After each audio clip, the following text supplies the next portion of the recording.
سلام دوستان، خیلی خوش اومدید به کانال تندرست.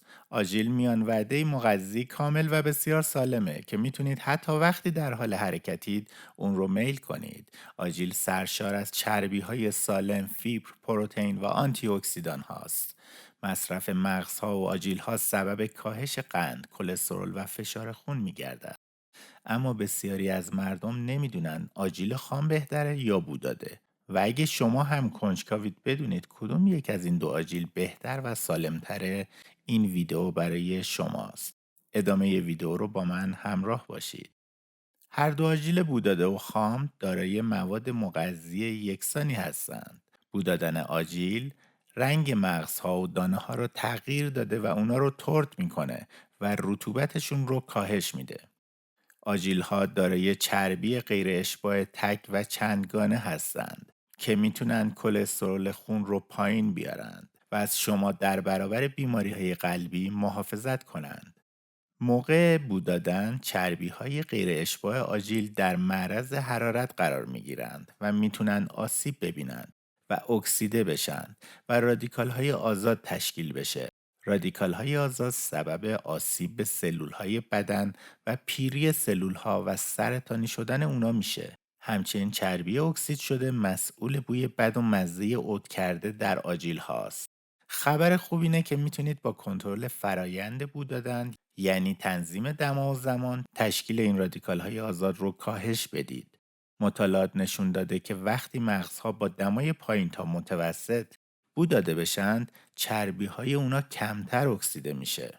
اکسید شدن آجیل با انبار کردن هم میتونه رخ بده. چربی آجیل با انبار کردن در برابر اکسیداسیون آسیب پذیر میشه که به اون عود کردن آجیل میگن. اما این در آژیل بوداده زودتر اتفاق میفته و دلیلش هم اینه که گرما ساختار مغزها رو تغییر میده و اجازه میده چربی با اکسیژن بیشتر و راحتتر در تماس باشه و اکسید بشه که این باعث کاهش ماندگاری آجیل میشه. بنابراین آجیل بوداده نسبت به خام باید زمان کوتاهتری در انبارها نگهداری بشه. مقداری از مواد مغذی آجیل هم طی بودادن از بین میره. آژیل‌ها سرشار از ویتامین ای، منیزیم، فسفر و آنتی اکسیدان ها هستند و بعضی از این مواد مغذی به حرارت حساسند و طی فرایند بو دادن از بین می روند. ثابت شده که افزایش دما و زمان بو دادن آژیل آنتی اکسیدان های اون رو به شدت کاهش میده.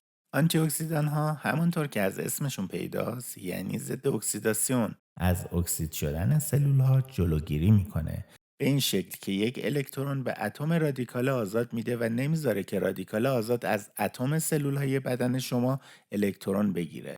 بدن به طور طبیعی مقدار کمی آنتی اکسیدان تولید میکنه که کافی نیست و بقیه اون باید از غذاها به دست بیاد. اگه آنتی اکسیدان کافی مصرف نکنید، رادیکال های آزاد از اتم های بدن الکترون میگیرند و اونا رو اکسیده کرده و سلول هایی که اکسیده میشن مستعد انواع بیماری ها از سرطان و پیری گرفته تا بیماری قلبی میشن. آنتی‌اکسیدان‌ها برای سلامتی شما بسیار مهم هستند، چون که به حفاظت از سلول‌های شما در برابر آسیب رادیکال‌های آزاد کمک می‌کنند. و این رو هم بگم که رادیکال‌های آزاد در اثر فعل و انفعالات شیمیایی بدن مثل تبدیل گلوکز به انرژی، التهاب و انواع سموم موجود در غذاها و محیط و استنشاق هوای آلوده در بدن به وجود میان.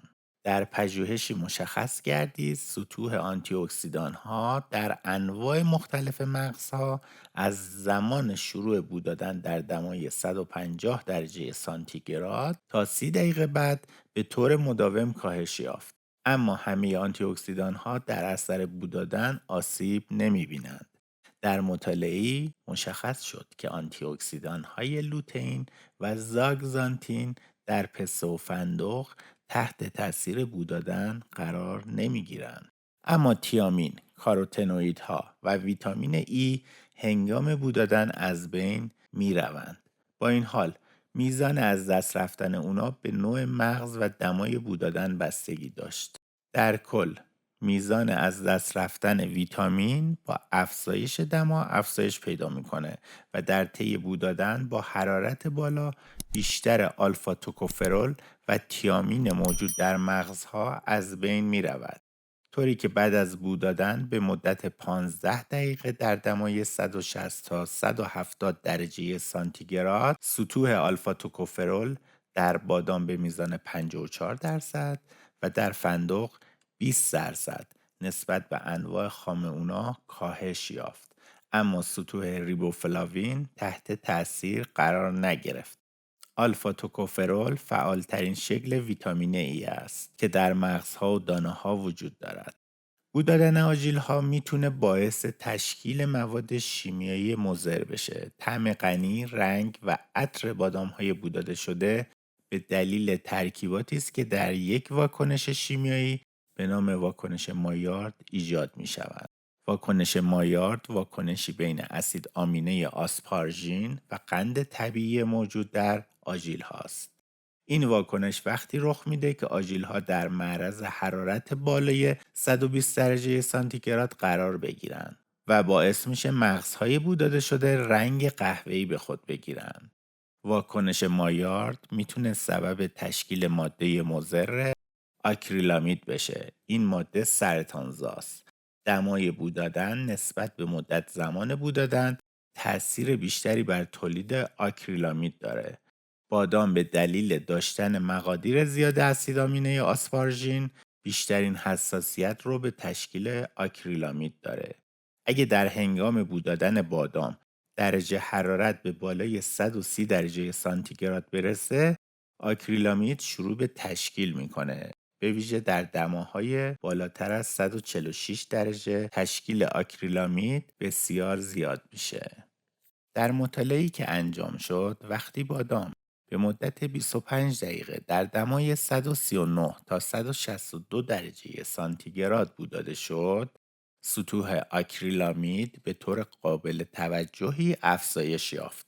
در همین دما وقتی پسته بو داده شد، سطوح آکریلامید نزدیک به 2 برابر شد و در گردو، فندق و ماکادمیا هیچ آکریلامیدی دیده نشد. علاوه بر این ممکنه مغزها دارای سم آفلاتوکسین نیز باشند که توسط قارچ‌ها تولید میشه و بعضی مواقع مغزها و دانه‌ها رو آلوده میکنه.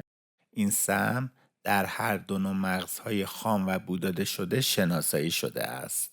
آفلاتوکسین در برابر حرارت بسیار مقاومه و ممکنه در فرایند بو دادن زنده بمونه.